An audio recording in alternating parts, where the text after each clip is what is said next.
Super, merci. Oui, oui, vas-y, Patrick. J'en ai deux, en fait. La première, c'est, bravo pour la présentation d'ailleurs. C'était vraiment intéressant. Vous pensez aux multipassagers et tout ça, puis la plateforme est prise en charge par l'entreprise. Est-ce que c'est possible de matcher avec des gens de l'extérieur de l'entreprise ou c'est comme un système fermé aux employés de Premier Tech? Bien, premièrement, pour l'instant, c'est fermé à Premier Tech. Okay. Puis pourquoi? C'est parce que, tu sais, avec le modèle tarifaire qu'on a mis en place à travers NetLift, ce n'est pas le modèle tarifaire qui se met normalement en place au niveau du calcul par kilomètre. Nous, on l'a mis à la baisse parce qu'on savait que ça ne passerait pas si on le gardait à la hausse comme c'était, parce que c'était un modèle très urbain. Ensuite de ça, il y a la question de la confiance. C'est sûr qu'à travers l'application NetLift, ce qui est intéressant, c'est que c'est comme un peu le modèle du réseau social où tu peux mettre des étoiles ou décider de mettre une mauvaise critique, tu sais, une mauvaise quelqu'un. Bon, tu peux faire ça. Mais aussi, c'est que ton jumelage, tu ne peux pas dire « je cherche quelqu'un puis je vais essayer de me jumeler ». Le jumelage se fait à travers l'application, puis après ça, tu vois qui est sur ton chemin.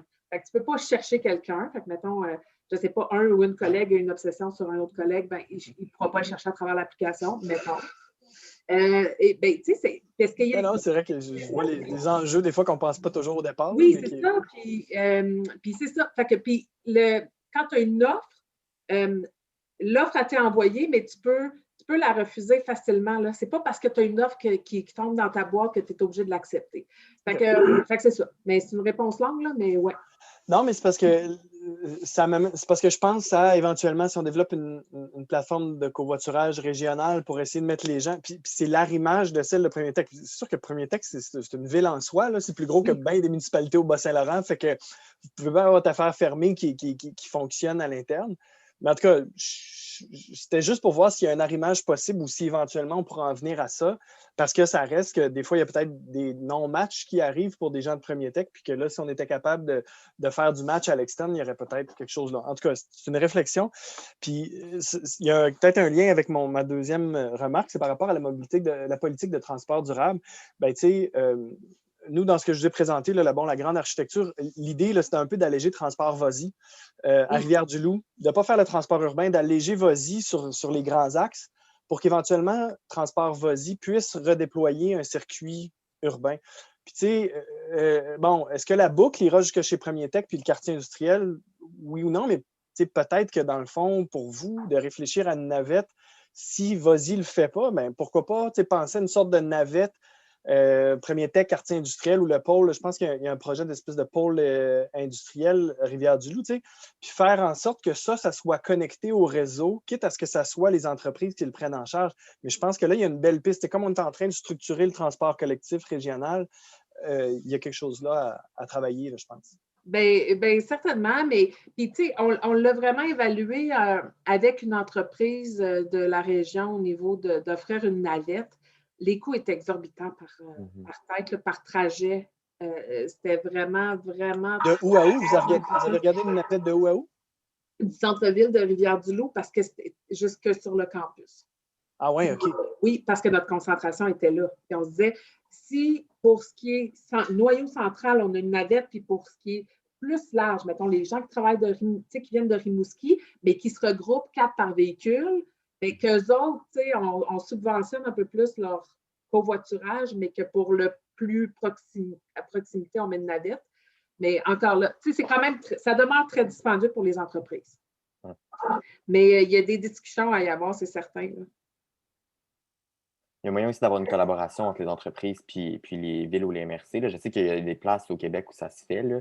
Olimel, d'ailleurs, qui ont beaucoup de navettes en région, je pense en Beauce, entre autres, là, à Vallée-Jonction en Beauce. Puis il y a des discussions justement avec la MRC pour que ça soit comme un peu conjoint, si on veut, vu qu'à la base, c'est Olimel qui ont mis ça en place, puis Olimel, c'est très gros. Là. Je pense qu'ils ont 4 000 employés là, à Vallée-Jonction, puis la ville de Vallée-Jonction fait 3 000 employés, fait que c'est comme 3 000 résidents, fait que c'est vraiment immense. Là. Puis ils ont du monde de partout en Beauce, du monde de Québec, Lévis qui viennent aussi. Puis je sais qu'ils ont des discussions pour justement que ça soit comme un peu, qu'ils puissent embarquer aussi éventuellement des gens, des citoyens ou des gens autres qui ne sont pas nécessairement chez Olimel, puis que ça serait comme payé moitié-moitié un peu, ou en tout cas au prorata selon la MRC qui pour les citoyens. Et fait il y a moyen aussi d'avoir une collaboration. C'est sûr que ça peut être, ça c'est sur le long shot, là, ça ne se fait pas de même du jour au lendemain, mais il y a moyen d'avoir des discussions aussi là, avec justement avec Voisy à Rivière-du-Loup, s'il y a moyen d'avoir de quoi de conjoint avec eux qui pourrait servir aussi à d'autres.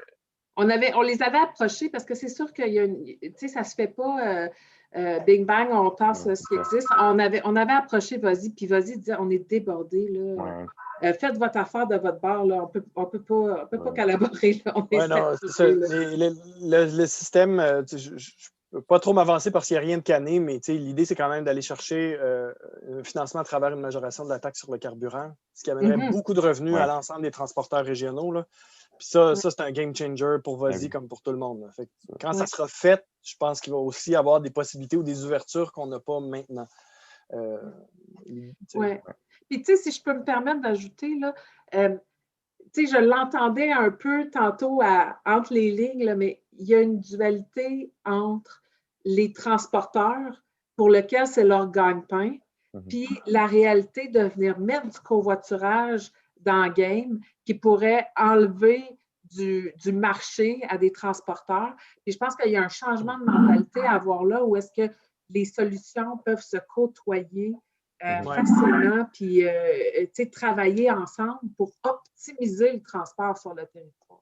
Ben, je peux te dire que nous, on le fait ça. C'est une question qui m'a été posée par un des élus. Puis ça fait partie des choses que je dis quand il faut parler aux élus puis démystifier des affaires. Mais on a bâti un question-réponse. Puis c'en est une, ça, des questions de dire ben là, si on met du covoiturage ou de l'autopartage, on va compétitionner nos autobus.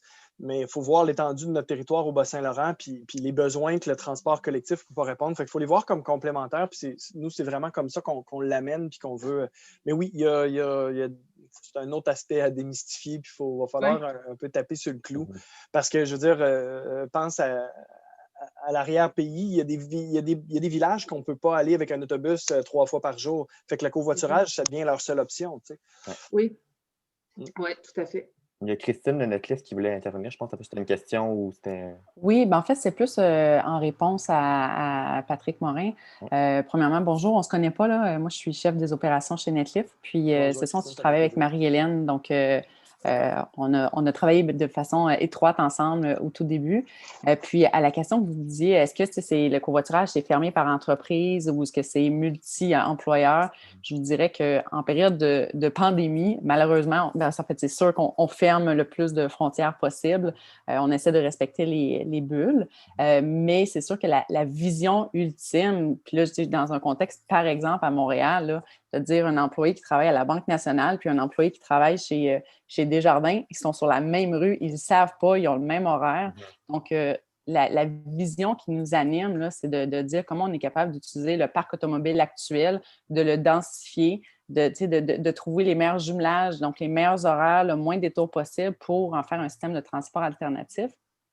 Puis aussi, plus on se projette plus loin, nous, on a développé beaucoup de technologies parce que la vision qu'on a, c'est la lutte au changement climatique, c'est l'enjeu de maintenant de notre société. Là, il y a une pandémie, mais tout de suite après, il faut s'attaquer au changement climatique. Si les gouvernements veulent vraiment avancer avec des mesures, ça pourrait être des crédits d'impôt, des choses comme ça, si à un certain point, on arrive pour attacher de l'argent du public, on ne peut pas attacher ça avec des courses de covoiturage à l'honneur, dire oui, j'ai covoituré ce matin. Ça nous prend une trace. Donc, on est capable d'avoir une trace GPS, capable de dire ces deux personnes-là ont voyagé ensemble. Il y a eu un trajet de tant de kilomètres pour cette personne-là, tant de kilomètres pour cette personne-là. Donc, l'idée, c'est d'outiller nos clients, les villes, on travaille avec des hôpitaux pour dire, bien, voici des chiffres pour être capable, pour que vous soyez en mesure de prendre les meilleures décisions possibles. Fait que c'est vraiment, je pense que tout ce que j'entends, là, la vision du futur de la mobilité, c'est vraiment ça qui nous anime, mais c'est complexe quand même. Le multipassager, là, juste vous dire, on travaille avec un client là, où est-ce qu'il nous dit, moi, j'ai des chiffres de travail de 10 heures, mais des fois, mes employés le font à 8 heures. Fait qu'à la dernière minute, ils doivent s'en aller, ça casse les équipages. Donc, toute la finesse de dire, cette personne était supposée de conduire, finalement, il faut trouver un backup à l'équipage ou on change de code. Tu sais, je suis en vacances aujourd'hui, donc peux-tu, s'il te plaît, être le conducteur? Donc, il y a beaucoup, beaucoup de complexité. On est là-dessus. Mais on entend nos clients puis on sait exactement où est-ce qu'on s'en va. Là. Merci. Est-ce qu'il y avait d'autres questions? Sinon, moi, j'en ai à proposer. Je ne sais pas ici s'il y en a que. Bon, je pense que vous avez dit pas mal la Rivière-du-Loup. Denis Blanchet, vous êtes de Rimouski ou la ville de Rimouski? On ne vous entend pas, M. Blanchet. Oui, effectivement, je suis de la ville de Rimouski, oui. Okay. Puis de Denis Lagacé, vous êtes de la ville de Rivière-du-Loup. Super. On n'a pas d'autres. Les autres, leurs micros sont pas ouverts. Là. Je ne sais pas s'il y en a d'autres entreprises ou d'autres qui pensaient peut-être à mettre en place un programme de covoiturage, ou je ne sais pas si vous, à la ville de Rivière-du-Loup, à Rimouski, vous avez le covoiturage pour les employés municipaux, ou si vous avez des programmes ou des trucs par rapport à ça, ou... Nous, à Rimouski, là, on est actuellement à mettre en place, travailler sur un plan de mobilité durable, parce qu'on avait un plan de mobilité active aussi depuis plusieurs années, depuis une dizaine d'années. Donc là, on est rendu à une autre étape d'intégrer vraiment la mobilité active à la mobilité durable. Donc, on va voir comment tout ça va se déployer là, au fur et à mesure. On devrait prochainement engager un consultant là, qui va travailler avec nous là, pour se donner cet outil qui va nous permettre aussi d'aller plus loin et de questionner aussi le covoiturage. De notre côté, écoutez, c'est sûr qu'on a 4 sites de travail différents. Souvent, c'est des... Je regarde ici à l'Hôtel de Ville, on a une trentaine de personnes, mais qui viennent pas du tout du même secteur et même des gens de l'extérieur. Donc, c'est un peu difficile le covoiturage, même si je sais que de façon naturelle, il y a des gens qui le font. Là, on a 2 employés qui viennent du Kamouraska, ils voyagent toujours ensemble, puis c'est bien correct. On n'a pas mis d'incitatif, mais ça se fait. Nous, ce qu'on a travaillé plus, on a des voitures en autopartage ici à la ville. On a installé aussi des bornes de recharge électrique avec gratuité pour les membres du personnel qui ont des voitures hybrides ou des voitures 100% électriques. Donc ça, on a mis ça en place et on en a dans tous nos sites de travail, il y a des bornes de recharge. C'est un peu là où on en est. La ville soutient, un peu en lien avec le 22 avril, la journée de la planète, la journée de la Terre. Tous les 22 du mois, la ville, nous, on offre la gratuité à tous ceux qui utilisent le transport collectif VOSI. C'est la ville qui paye le passage. Là. Je vous dirais que ça a eu un effet surprenant. On ne s'attendait pas que d'année en année, ça augmente. Cette participation-là, cette journée-là. C'est intéressant. Ça fait connaître le transport comme tel. C'est à peu près ce qu'on a fait à date comme initiative. Puis honnêtement, on n'a pas eu non plus ce genre de demande-là du personnel. Moi, j'étais aux ressources humaines, puis c'était pas quelque chose qui dans les demandes des syndicats ou quoi que ce soit, c'est pas quelque chose qui m'est arrivé sur ma table de travail. Là. Mais je trouve ça intéressant. J'écoutais la conférence cet avant-midi. Il y a beaucoup d'intérêt dans tout ça. Je pense que c'est plus facile dans une plus grosse communauté. Là. Je regarde Premier Tech, effectivement. Ça fait rêver un peu. Je me dis, mon Dieu, c'est donc bien intéressant ce qu'on peut faire quand on est une masse un peu plus critique. Je vous dirais qu'une préoccupation qu'on a aussi à la ville de Rivière-du-Loup, puis je sais que ça se travaille un peu là, avec Transport Basile, c'est d'un peu un système de transport plus régulier, je vais le dire comme ça. Je pense que même à Rimouski, il y en a. Là. Puis ça, je sais que c'est des attentes dans notre population, mais pas tant au niveau du personnel. Alors voilà, ça fait un peu le tour du jardin. Super. Oui, Patrick? Une petite réaction à ce que M. Lagacé vient de dire.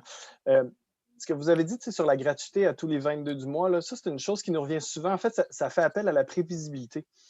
Puis souvent, nous, en tout cas, ce qu'on s'est beaucoup fait dire, c'est que, on a tendance à faire, on va faire un projet pilote de transport collectif. Mais la personne ne va pas changer ses habitudes sur un projet pilote d'1 an ou 2. Elle ne va pas changer sa planification d'achat ou de remplacement d'un véhicule.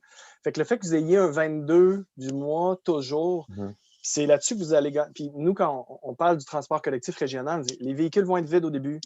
Faites-vous-en pas. La régie de la Gaspésie, ça leur a pris des années à monter leur clientèle. Fait que cette prévisibilité-là, puis d'où l'idée de le financer avec une structure de financement qui est pérenne, ben ça amène cette prévisibilité-là qui est bien intéressante. Puis effectivement, on en a parlé avec VOSI, le transport avec un horaire, une boucle serait pas sur réservation. Puis ça fait aussi appel à la notion de prévisibilité, parce qu'il faut que tu réserves. Il va-tu être là plus ou moins 5-10 minutes? Les fois, les gens ont un horaire serré. Fait que d'avoir une boucle à horaire fixe dans le centre-ville, ça nous a été dit souvent. Puis en tout cas, moi, j'ose espérer que c'est ce que le système régional avec ça fait quand même 4 trajets qui convergent vers Rivière-du-Loup. Ça met Rivière-du-Loup comme une sorte de hub qui est un peu le cas présentement. Bien, ça permettra à Vosy de redéployer une boucle à horaire fixe dans le centre-ville. Puis effectivement, ça pourrait bien desservir la ville, tout ça. Puis est-ce que ça pourrait aller jusque chez Premier Tech ou s'il n'y aurait pas un partage là à faire? Là, je pense qu'il y a de quoi de beau à penser.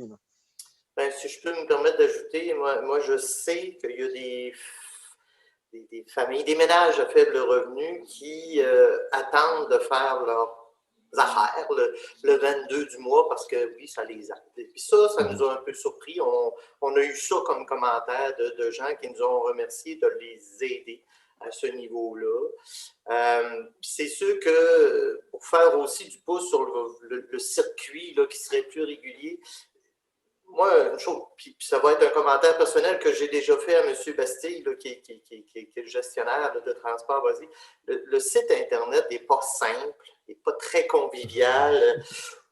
Moi, je suis fouilleux de nature, j'ai eu de la misère à m'y retrouver. Là, ça fait que c'est pas simple. Tu sais, le système de réservation la veille ou l'avant-midi, honnêtement, c'est complexe. Puis dans notre génération où les jeunes, quand il y a plus que 2 clics sur le téléphone, ils ne le font pas là, parce que ça ne manque pas. C'est compliqué. C'est une des choses qu'avec notre système régional, on pourrait se payer, c'est que si vous allez voir la régie de la Gaspésie, si vous voulez un exemple, là c'est une puis c'est ça, c'est que présentement, ce qu'on a, c'est une vision MRC par MRC, transporteur par transporteur. Éventuellement, ce à quoi on va venir. Puis là, il faut voir qu'il y a un réflexe naturel de protéger les emplois existants et tout ça. Puis l'idée, ce n'est pas de faire perdre la job à M. Bastille ou à personne d'autre. L'idée, c'est que les transporteurs existants continuent à opérer. Mais si on se donne une structure, une régie régionale, tu peux avoir un numéro unique, un 800 partout au Bas-Saint-Laurent pour réserver pour ceux qui n'ont pas le téléphone, une seule plateforme. Puis là, après ça, la dispatch se fait. Toi, tu fais ta réservation sur ton cellulaire, mais après ça, la dispatch se fait, puis le trajet qui va chez Vosy, il va chez Vosy, mais l'usager ne le sait pas. Puis tu as une belle plateforme de réservation. Fait que c'est ça que moi, c'est ce que je travaille à nous donner collectivement pour l'année prochaine. Je pense que c'est une bonne idée. Écoutez, on réserve l'autobus à Rivière-du-Loup comme on votait il y a 100 ans sur un morceau de roche. Il faut que ça évolue un peu. C'est une caricature, mais je pense que vous comprenez bien. Puis c'est ça, c'est que c'est de se donner... Chaque transporteur n'a pas les moyens de se payer une plateforme puis le développement, tout ça. Fait qu'en les mettant ensemble, c'est ça qu'on va pouvoir se payer collectivement. On est toujours plus fort collectivement. Marie-Hélène, vas-y. Oui. En fait, 2 choses. Là. Chapeau, Marie-Hélène, premier texte, que je peux dire, c'est que effectivement, la facilité d'utilisation, nous autres, on l'a vu avec Netlif, là, la facilité d'utilisation de l'application sur le téléphone, vraiment, là, ça, c'est chapeau, là, puis on ne l'aurait pas fait, on n'aurait pas mieux fait, certainement. Puis si je mets mon chapeau de citoyenne, Marie-Hélène, ce que je peux vous dire, c'est qu'il ne faut pas sous-estimer le... Ah, il y a Il reste 1 minute. Okay. Oui, mais tu peux continuer, il reste encore 1 minute. On a le temps. OK, bien, il ne faut pas sous-estimer l'impact que le covoiturage peut avoir. Nous, on a vendu notre 2e voiture, puis on s'est acheté un fat bike électrique pour faire des trajets alternatifs pour quand on n'a pas la disponibilité de la 2e voiture, parce que je sais que j'ai accès à du covoiturage, puis parce que je fais un peu de télétravail, puis tout ça, ça nous a permis de faire ça. Voilà. Bravo, effectivement. C'est là que la prévisibilité amène des gros changements. C'est un bel exemple. Exactement.